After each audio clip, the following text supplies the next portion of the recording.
किया जा रहा हो।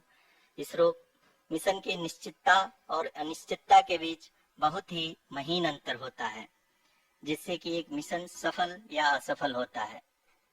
लेकिन ना हम थके ना हम हारे।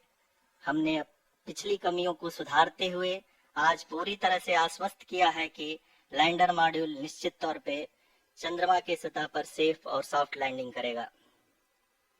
सभी दर्शकों के जानकारी के लिए अब हम इसरो के अब तक के सभी लूनर अभी आपने मिश्रा जी के द्वारा सुना इसरो के अब तक के लूनर मिशंस का विवरण। अब चलते हैं towards Chandrayaan 3, the follow-up mission of Chandrayaan 2, which has been designed to accomplish our mission goals.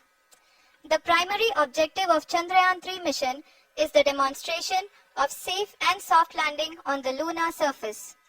This demonstration is a critical aspect for ISRO's future interplanetary missions. In addition to this, the mission objectives also include demonstration of roving capability and conduction of in situ scientific experiments on Moon's surface. Carried on the shoulders of India's heaviest rocket LVM-3 on the 14th of July, Chandrayaan 3 was placed in the precise elliptic parking orbit of size 170 by 36,500 kilometers. ISRO, in its mission plan of following the incremental trajectory approach, carried a total of 5 earthbound maneuvers. The fifth apogee raising maneuver, which took place on the 25th of July, placed the spacecraft in an orbit of 250 by 1,27,000 kilometers. At the early hours of 1st August, the translunar injection was carried out, after which the composite module began the final leg of its long journey of nearly 3,84,000 kilometers for its rendezvous with the Moon. The TLI was a key step in the mission, enabling the spacecraft to escape Earth's gravitational pull and travel to the Moon. An orbit of 288 by 3,69,328 kilometers was achieved at the end of the translunar injection. जी हाँ, translunar injection किसी भी interplanetary mission के लिए बहुत ही आवश्यक परंतु कठिन operation होता है। इस सफल मैन्यूवर के बाद चंद्रयान 3 पृथ्वी से दूर निकलकर चंद्रमा के प्रभाव क्षेत्र में एक हाइपरबोलिक ट्रेजेक्टरी के द्वारा पहुंचाया गया। पुनः 5 अगस्त 2023 को लूनर ऑर्बिट इंसर्शन के द्वारा चंद्रयान 3 को 160 किलोमीटर के पेरिलून और 18,000 किलोमीटर के अपोलून के साथ चंद्रमा के इलिप्टिकल ऑर्बिट में स्थापित कर दिया गया। टीएलआई के तरह एलओआई भी एक बहुत जटिल ऑपरेशन होता है। इसमें हमें यह ध्यान देना आवश्यक होता है कि उपग्रह के वेग मान को एक निश्चित बिंदु से घटाया जा सके, अन्यथा उपग्रह चंद्रमा के प्रभाव क्षेत्र से बाहर निकल जाएगा। एलओआई के सफलतापूर्वक परिचालन के बाद चंद्रयान 3 की कक्षा को 4 बार और परिवर्तित किया गया। इस दौरान चंद्रमा की अधिकतम ऊंचाई को घटाकर 160 किलोमीटर कर दिया गया। इस पूरी प्रक्रिया में प्रपल्सन मॉड्यूल का लगभग 755 किलोग्राम ईंधन का उपयोग हुआ और चंद्रयान 3 के वेग मान को लगभग 850 मीटर प्रति सेकंड कम कर दिया गया। लैंडर मॉड्यूल को लगभग 150 किलोमीटर के सर्कुलर ऑर्बिट में स्थापित करने के बाद 17 अगस्त 2023 को प्रपल्सन मॉड्यूल से अलग कर दिया गया। पुनः लैंडर मॉड्यूल के ऑर्बिट को 2 द्विदुष्ट मैन्यूवर्स के द्वारा 150 किलोमीटर के सर्कुलर ऑर्बिट से घटाकर 25 गुणे 130 किलोमीटर के एलिप्टिकल ऑर्बिट में स्थापित कर दिया गया। इस दौरान यह भी सुनिश्चित कर दिया गया कि 800 न्यूटन के चारों थ्रटेबल थ्रस्टर्स पावर डिसेंट के समय किसी भी चुनौती का सामना कर सकें। लैंडर मॉड्यूल इस ऑर्बिट में 4 दिन तक चंद्रमा की परिक्रमा करता रहा ताकि इसके सभी सबसिस्टम को पावर डिसेंट से पहले कार्यात्मक रूप से वेरीफाई और वैलिडेट में। अब तक की यात्रा की बात करें तो लैंडर मॉड्यूल अब तक 21 बार पृथ्वी के और लगभग 120 बार चंद्रमा का चक्कर लगा चुका है और इस पूरी यात्रा में लगभग 55 लाख किलोमीटर की यात्रा भी पूरी कर चुका है। अब तक के इस पूरे अभियान में यह भी सुनिश्चित किया गया कि सारे ऑर्बिट मैन्यूवर्स इस प्रकार किए जाएं कि लैंडिंग साइट पावर डिसेंट की शुरुआत से ही लैंडर के ऑर्बिटल प्लेन में बना रहे।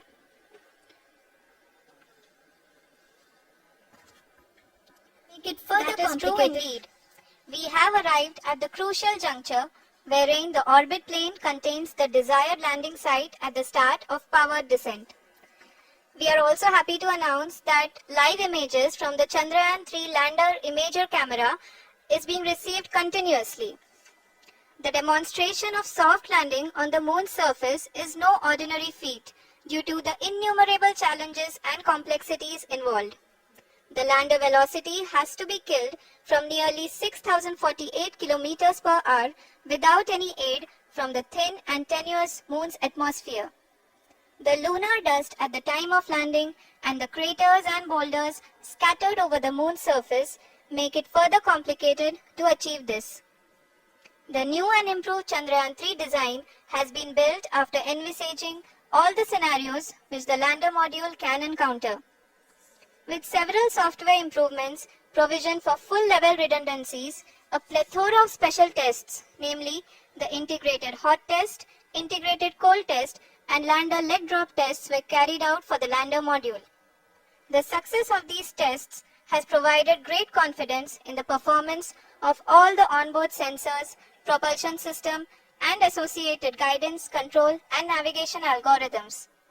The key findings during the tests have enabled to improve the overall system performance.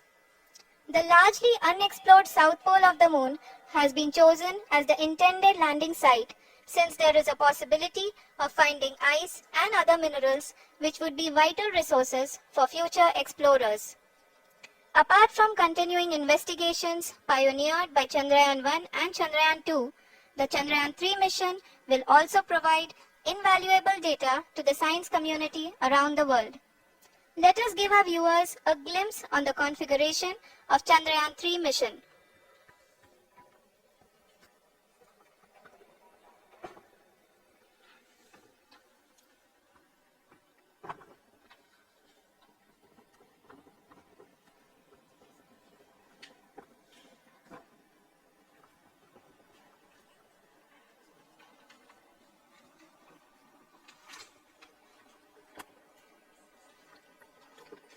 Chandrayaan 3 का मिशन प्लान लगभग चंद्रयान 2 के तरह ही बनाया गया है।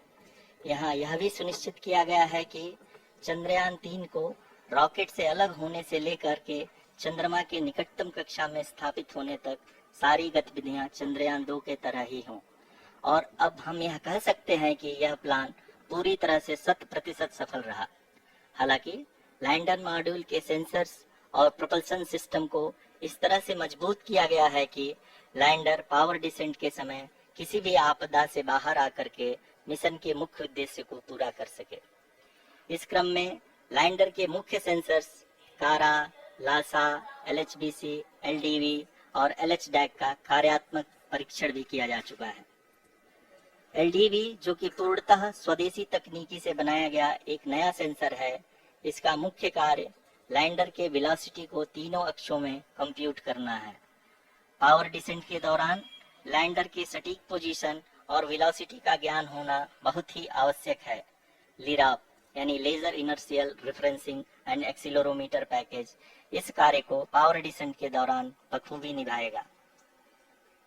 ट्रैजेक्टरी जनरेशन जो कि चंद्रयान 3 मिशन के लिए बहुत ही अहम है, क्योंकि हर ऑर्बिट मैन्यूवर के बाद यह सुनिश्चित किया जाता है कि लैंडर की मिशन ऑब्जेक्टिव को ना बदले। इस क्रम में मैं यह भी आपको बता दूं कि ऑर्बिट डिटर्मिनेशन जो कि उपग्रह के पोजीशन और वेलोसिटी को बहुत ही एक्यूरेटली बताता है, एक बहुत ही कठिन और जटिल कंप्यूटेशन और एस्टिमेशन होता है। यहाँ यह भी जानना महत्वपूर्ण है कि चंद्रयान 2 का OHRC पेलोड अब तक काफी ऊंचे स्तर का डैम प्रदान किया है, जिसके फलस्वरूप लैंडिंग साइट के सीमा को बढ़ाकर 4 × 2.4 किलोमीटर कर दिया गया है, जो कि पावर डिसेंट के दौरान सॉफ्ट लैंडिंग कराने में काफी सहायक सिद्ध होगा। Apart from the sensors, Chandrayaan-3 is equipped with a suite of sophisticated payload instruments. While Chandrayaan-1 and Chandrayaan-2 orbiter have provided abundant remote sensing data of Moon, equally important are the on-site localized measurements that provide ground truths. Lander and rover have payloads which are completely new and will perform in situ analysis of lunar surface. The two spectroscopes on rover, APXS and LIBS, will actively measure the surface elemental abundances at the landing location and surrounding area. The lander carries a seismometer ILSA that can sense impact events and lunar quakes. The thermal probe CHAST will measure the temperature profile and thermal conductivity of Moon's regolith.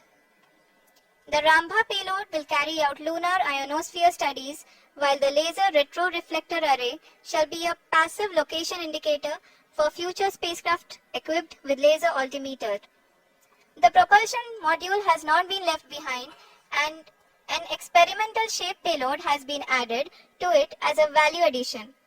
It will help in understanding the nature and characteristics of water-rich planets and will also aid in the future study of potentially habitable exoplanets.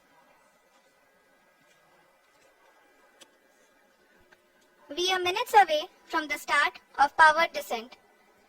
The entire powered descent shall be carried out by the onboard autonomous landing sequencer or ALS, which is a series of instructions preloaded to the lander module. These instructions include the commands to be executed, data to be collected and analyzed, and decisions to be made and executed autonomously throughout the powered descent.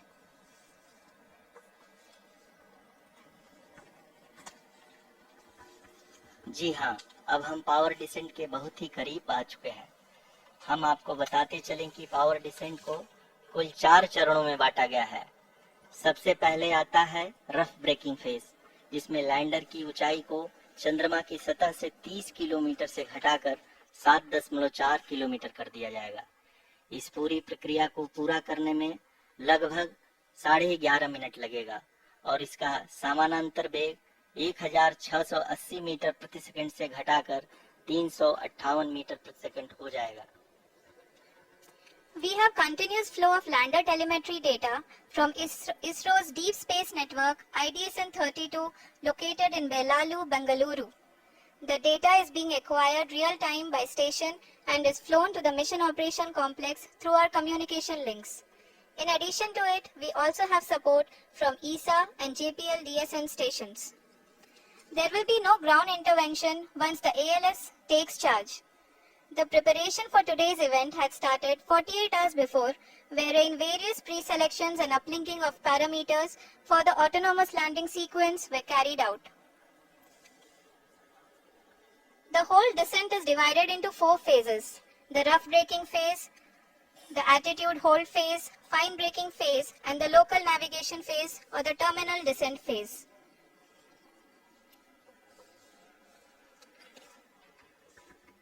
जी हाँ, attitude hold phase, जो कि power descent का दूसरा चरण है, एक बहुत ही महत्वपूर्ण फेज है। इस 10 सेकंड के स्मॉल ड्यूरेशन के दौरान लैंडर के 2 महत्वपूर्ण सेंसर कारा और लासा लैंडर की ऊंचाई की गणना करेंगे। इस फेज के पूरा होते ही लैंडर चंद्रमा के सतह से कुल 6.8 किलोमीटर की ऊंचाई पर होगा। During the rough braking phase, the lander velocity shall be brought down from 1680 meters per second to 358 meters per second. The altitude will be brought down from 30 kilometers to 7.4 kilometers at the end of rough braking.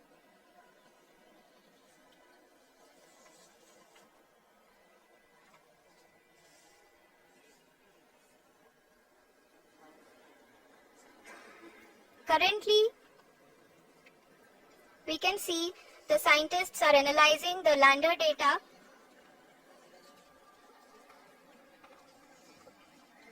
जी हाँ, हमें देख सकते हैं कि mission operation complex रूप में बैठे सभी वैज्ञानिक ये जो भी डेटा देख रहे हैं वो डीप स्पेस नेटवर्क IDSN 32 के द्वारा प्रोवाइड किया जा रहा है। और अगर हम अब बात करें पावर डिसेंट के तीसरे चरण का, जो कि फाइन ब्रेकिंग फेज होगा, जिसमें लैंडर लैंडिंग साइट से जस्ट 800 मीटर की ऊंचाई पर वर्टिकली होगा। इस चरण को पूरा होने में लगभग 3 मिनट लगेंगे और इस चरण के पूरा होते ही लैंडर की वेलोसिटी लगभग 0 हो जाएगी। The scientists here at ISRAC are glued to their systems, analyzing all sorts of complex data. We are very close to the powered descent, to the start of the powered descent phase.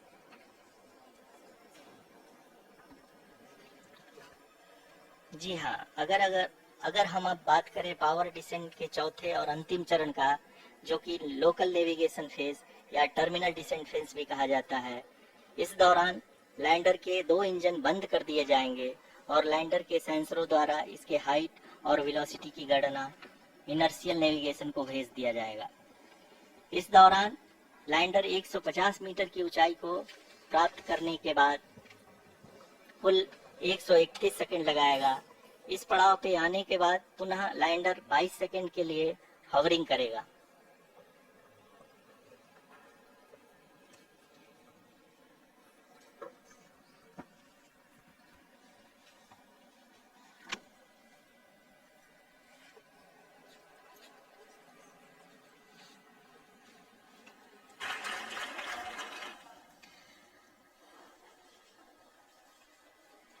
During this rough braking phase, the lander velocity shall be brought down from 1680 meters per second to 358 meters per second.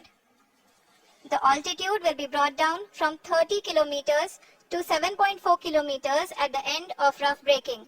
All this in the duration of 690 seconds or 11.5 minutes. Currently, the Laser Inertial Reference and Accelerometer package (LIRAP) is aiding in the navigation. जी हाँ, अभी आप अपनी screen पे देख सकते हैं कि lander अब तक कुल 191 किलोमीटर हॉरिजेंटल दिशा में चल चुका है और अभी तक इसकी वेलोसिटी लगभग 31 किलोमीटर बनी हुई है।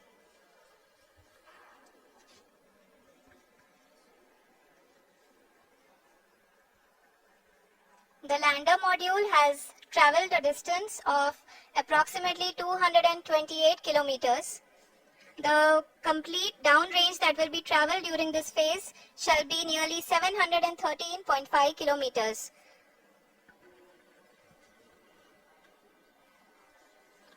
जी हाँ, कुल 745 किलोमीटर के इस रफ ब्रेकिंग फेज में आप देख सकते हैं कि हम लोग लगभग अपनी यात्रा 20% कंप्लीट कर चुके हैं।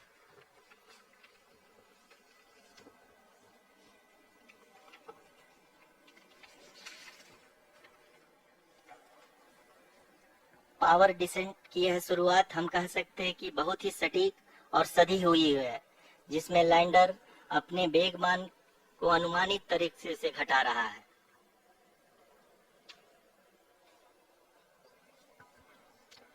The altitude of the lander module will reduce from 7.4 kilometers to 6.8 kilometers. During the next phase, which is going to be the attitude hold phase.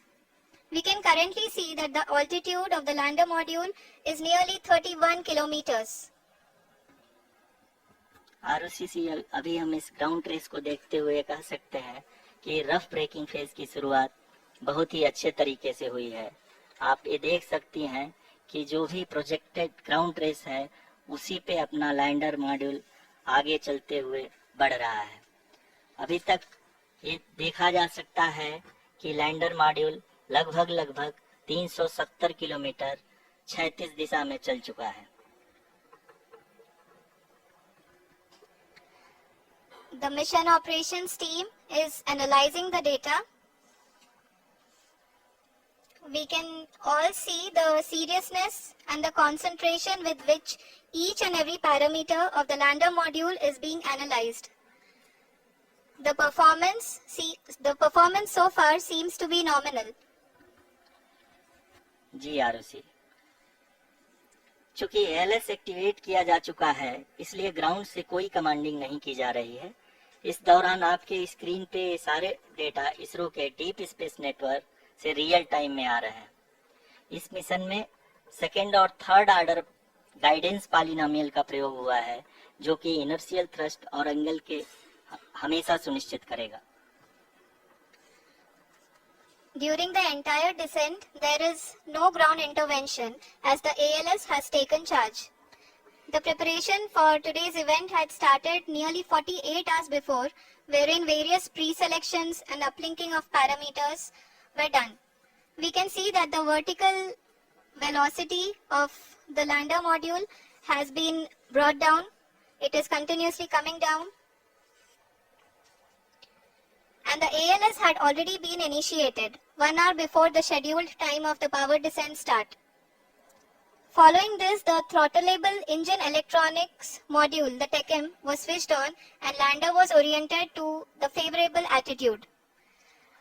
जी हाँ, आप अपने स्क्रीन पे देख सकते हैं कि लैंडर मॉड्यूल जिसकी शुरुआत में वेलोसिटी 1680 मीटर पर सेकंड थी, लगभग 1150 मीटर पर सेकंड हो चुकी है, जो कि एक बहुत ही मैजेस्टिक शुरुआत कही जा सकती है इस रफ ब्रेकिंग फेज के लिए।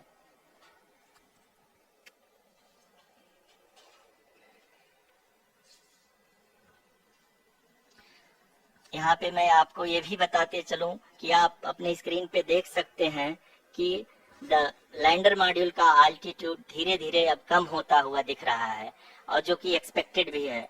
अभी हम बात करें करंट आल्टीट्यूड की, तो जो कि 28.6 किलोमीटर के आसपास है।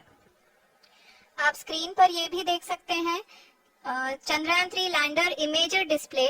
The lander imager is continuously taking photographs of the moon's surface, and that is also being streamed here. Currently the horizontal velocity has been brought down and the distance traveled is 574 kilometers. The current altitude is 27 kilometers as can be seen on the screen. जी हाँ, करीब अपने आधे सफर को पूरा करते हुए इस rough breaking phase में लैंडर बहुत ही आगे की तरफ बढ़ते हुए अपनी ऊंचाई को घटा रहा है। अगर आप बात करें तो लैंडर की ऊंचाई चंद्रमा के सतह से लगभग 27 किलोमीटर से नीचे हो चुकी है, करीब 26.7 किलोमीटर के आसपास है। The next phase after the rough braking phase is the attitude hold phase, which will be for a duration of nearly 10 seconds. The lander will be oriented such that both the altimeters will be looking exactly towards the moon's surface. At the end of this attitude hold phase, height measurement update to navigation system will be given from the laser and car band altimeters. Currently we are in the middle of the rough braking phase.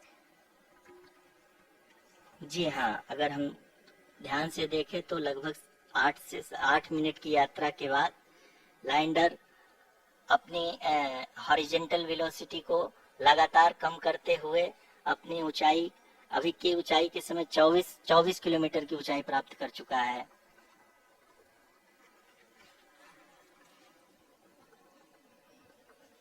अब तक के आंकड़े को देखते हुए हम कह सकते हैं कि लैंडिंग पूरी तरह से नॉमिनल है। यहाँ पर हम देख सकते हैं कि हॉरिजॉन्टल वेलोसिटी लगातार कम होती हुई दिख रही है।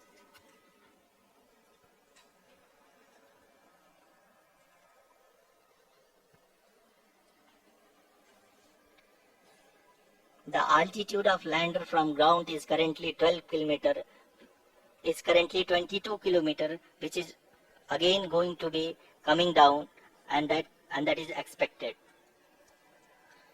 For the viewers who have joined now, we are in the power descent phase, and we are in the rough braking phase, which is the first phase of the power descent. We have currently traveled a downrange of 697 kilometers, and the downrange that has to be traveled during this phase is 713.5 kilometers. जी हाँ, अभी आप देख सकते हैं कि lander की horizontal velocity लगभग 720 metre प्रति सेकंड हो गई है। लगभग हम ये कह सकते हैं कि 900 मीटर प्रति सेकंड वेलोसिटी को कम किया जा चुका है।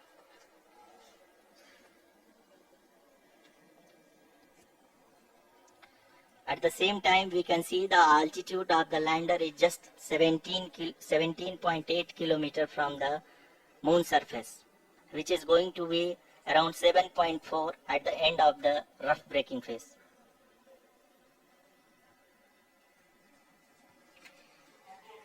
इस फेज के बाद हम जाएंगे towards the attitude hold phase, where we will be expecting sensor update from the laser and car band altimeters.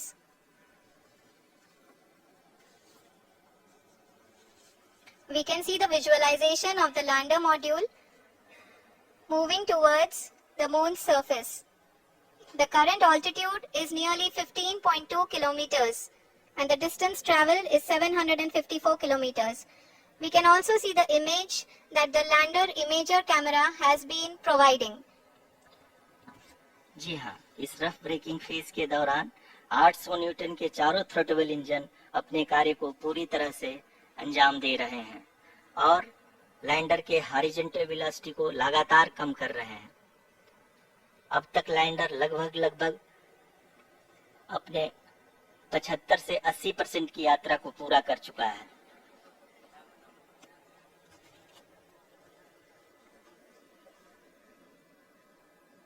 After the rough braking and the attitude hold phase, we shall be having the fine braking phase, which will continue for nearly 3 minutes.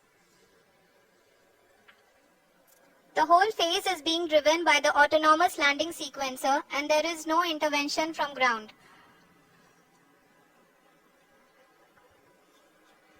जी हाँ आरुषि, अभी आप अपनी screen पे देख सकती हैं कि जो करंट आल्टीट्यूड है चंद्रमा के सतह से लगभग 10 किलोमीटर के आसपास है। जी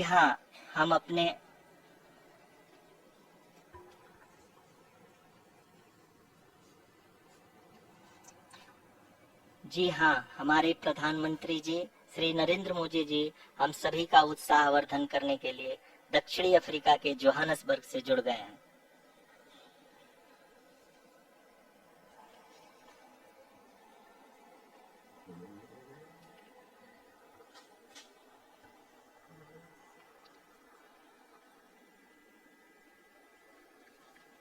Yes, we are privileged to have with us Honorable Prime Minister of India, Shri Narendra Modi ji, who has joined us from South Africa's Johannesburg to encourage us.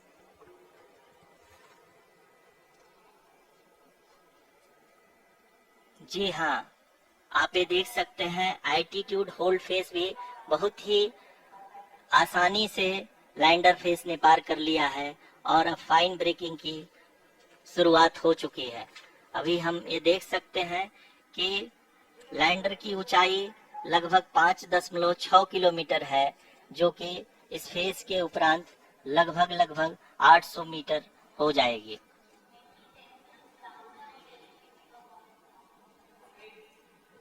We can hear from the mission operations team that the sensors are performing nominally, and we are currently in the midst of the fine braking phase, which is going to continue for 3 minutes, and the altitude is going to be reduced to nearly 800 meters at the end of this phase. जी हाँ, जैसा कि आरुषि जी ने बताया कि लगभग 3 minute के उपरांत lander की हाइट लगभग 800 मीटर वर्टिकली होगी और यहाँ पे लैंडर की horizontal velocity, vertical velocity, even down range भी लगभग शून्य होगा। We can see the visual of the lander module, and we can see that the down range traveled is nearly 831 kilometers.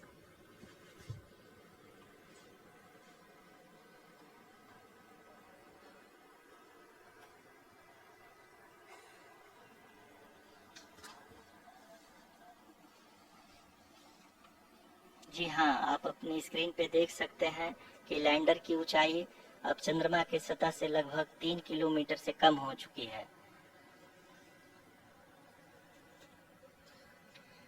We are very close to the moon's surface, nearly 2.6 kilometers as we can see.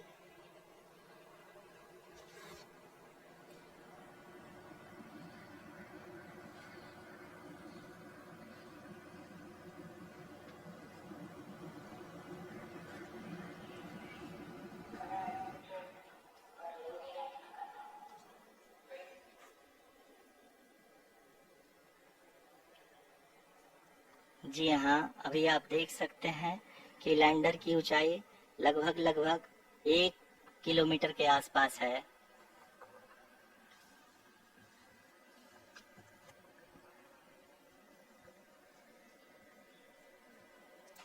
We are nearing the final phase of the powered descent, which is going to be the vertical descent phase or the local navigation phase.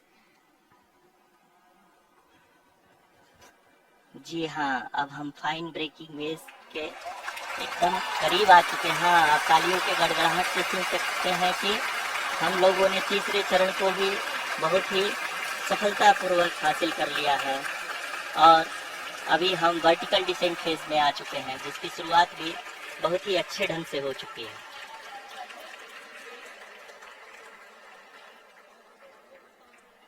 Lot of applause indicates that till now the performance has been nominal. We are in the vertical descent phase 1. The altitude is being brought down from 800 meters and we are nearing and approaching the lunar surface. जी, आप अपनी screen पे देख सकते हैं कि lander का height लगातार कम होता जा रहा है। इस समय हम लैंडिंग साइट के जस्ट ऊपर हैं और इस समय इसकी ऊंचाई लगभग 600 मीटर के आसपास है। इस फेज के दौरान लगभग 150 मीटर के ऊंचाई पे पहुंचने के बाद लैंडर अगेन लगभग 20 से 22 सेकंड के लिए हॉवरिंग करेगा।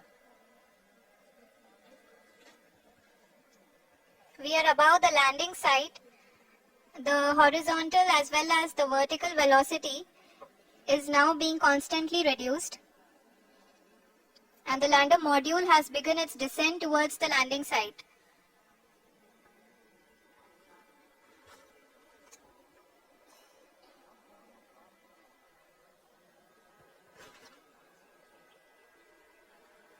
जी हाँ, आप अपने स्क्रीन पे देख सकते हैं ये जो पथ निर्धारित किया गया है, लैंडर पूरी तरह से उसी को ही फॉलो कर रहा है। इस समय हम लगभग 200 मीटर की हाइट से भी कम आ चुके हैं।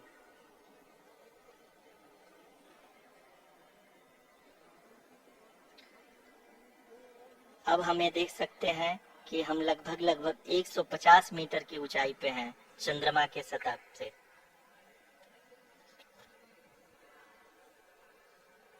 We are approaching the vertical descent phase 2, which will have the lander module hovering at nearly 150 meters above the lunar surface. जी हाँ, आप इस तालियों के गड़गड़ाहट को सुन सकते हैं, जो कि सेकेंड हैवरिंग फेज के कंप्लीट होने के बाद इन सारे वैज्ञानिकों के द्वारा की जा रही है।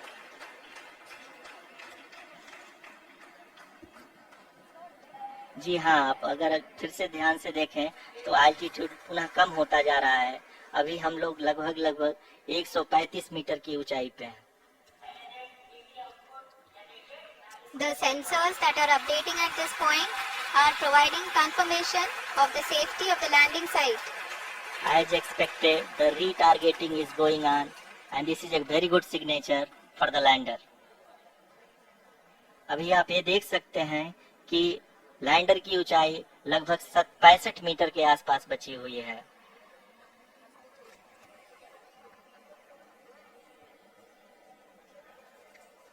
Currently, only 2 engines are now being fired, and we are nearly at zero velocity, vertical and horizontal. We were hovering, and now we are approaching the moon's surface. धीरे धीरे लैंडर की वेगबान को कम किया जा रहा है और हम अब लगभग 50 मीटर से भी कम आ चुके हैं। We can see the Honorable Prime Minister, Shri Narendra Modi ji, who is here to encourage us, and he is critically looking at the visuals.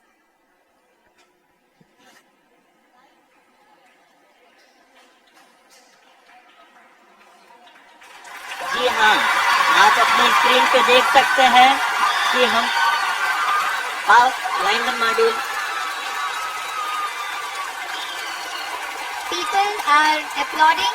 Let us all wait to hear from the Secretary Department of Space and Chairman ISRO, Shri S. Somnath.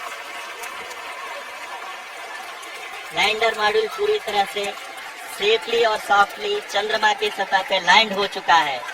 ये हम लोगों के लिए बहुत ही गर्व की बात है।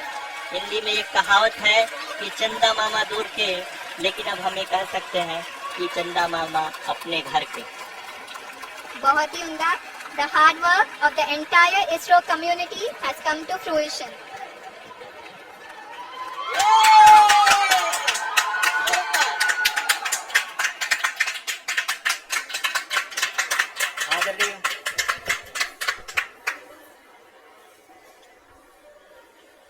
आदरणीय प्रधानमंत्री जी, नमस्कार। Sir, we have achieved soft landing on the moon. India is on the moon. Sir, I request our Honorable Prime Minister to address us and bless us. Thank you, sir.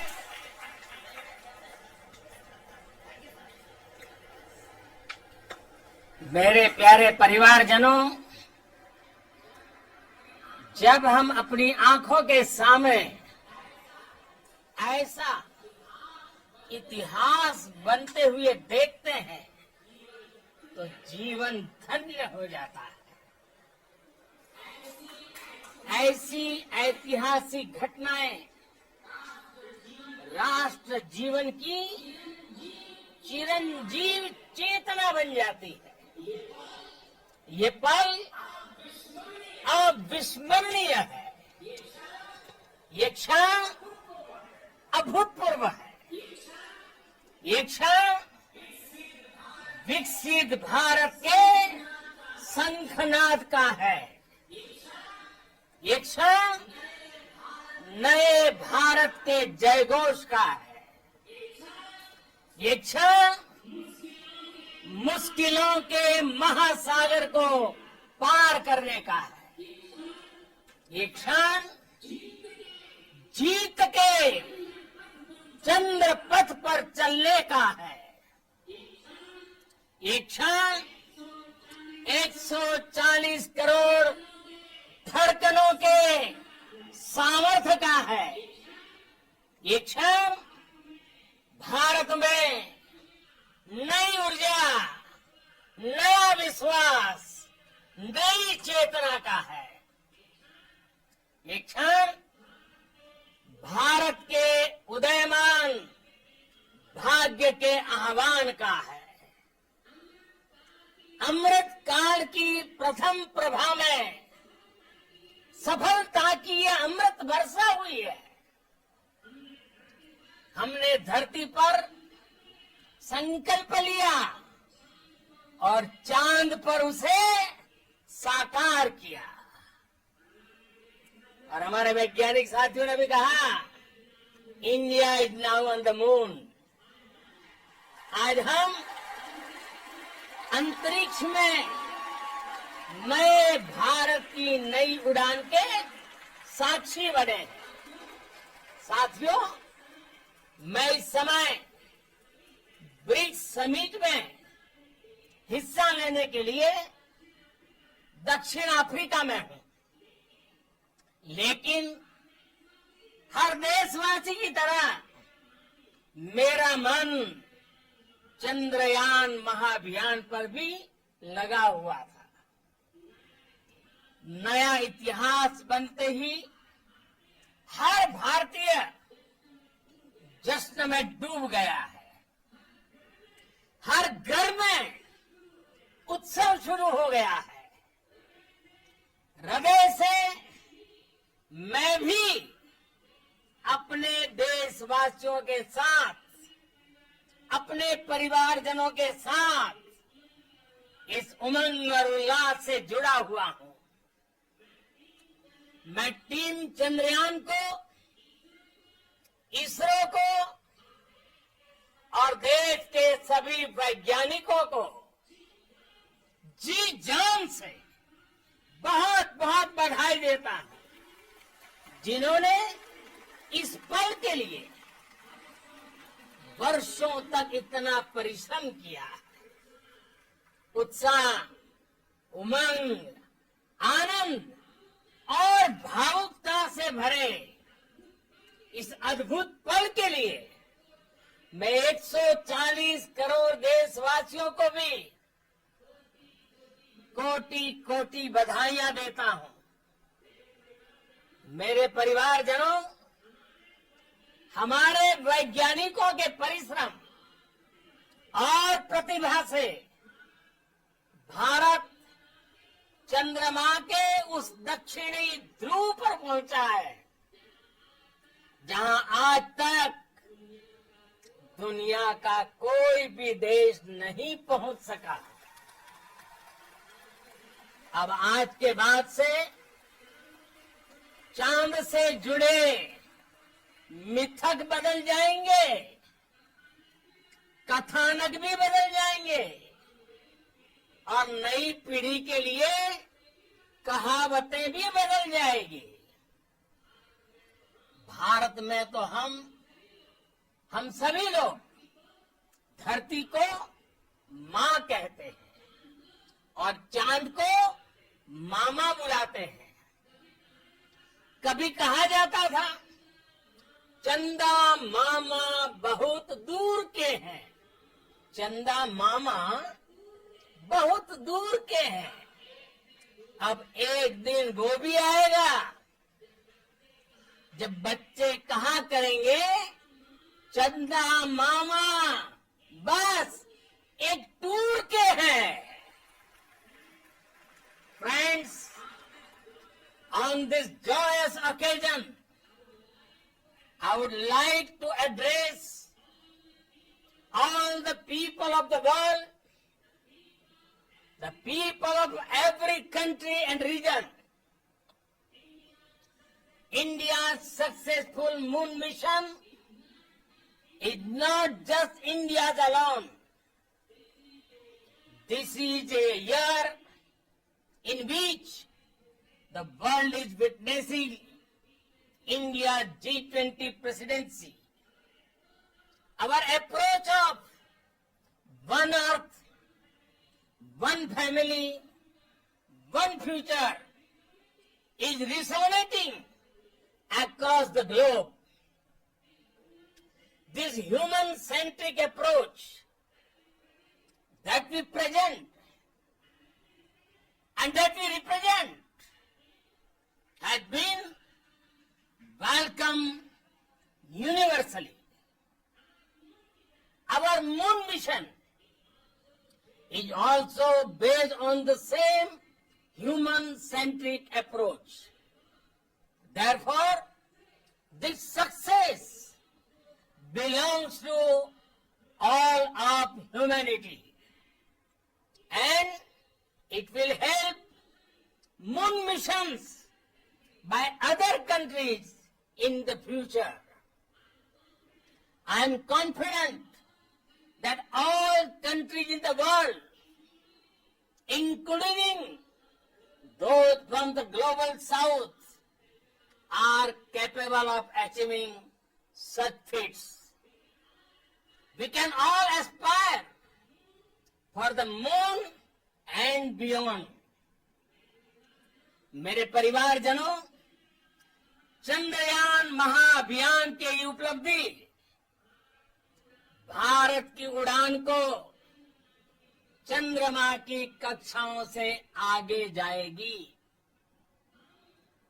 हम हमारे सौर मंडल की सीमाओं का सामर्थ्य परखेंगे और मानव के लिए ब्रह्मांड की अनेक संभावनाओं को साकार करने के लिए भी जरूर काम करेंगे। हमने भविष्य के लिए कई बड़े और महत्वाकांक्षी लक्ष्य तय किए हैं। जल्द ही सूर्य के विस्तृत अध्ययन के लिए ISRO Aditya L1 mission launch करने जा रहा है। इसके बाद शुक्र भी इसरो के लक्ष्यों में से एक है। गगनयान के जरिए देश अपने पहले ह्यूमन स्पेस फ्लाइट मिशन के लिए भी पूरी तैयारी के साथ जुटा है। भारत बार बार ये साबित कर रहा है कि sky is not the limit. साथियों, साइंस और टेक्नोलॉजी देश के उज्जवल भविष्य का आधार है। इसलिए आज के इस दिन को देश हमेशा हमेशा के लिए याद रखेगा। यह दिन हम सभी को एक उज्जवल भविष्य की ओर बढ़ने के लिए प्रेरित करेगा।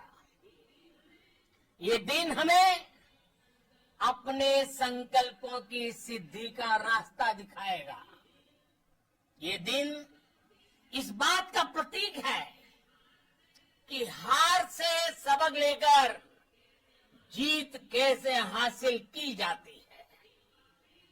एक बार फिर देश के सभी वैज्ञानिकों को बहुत बहुत बधाई और भविष्य के मिशन के लिए ढेरों शुभकामनाएं। बहुत बहुत धन्यवाद।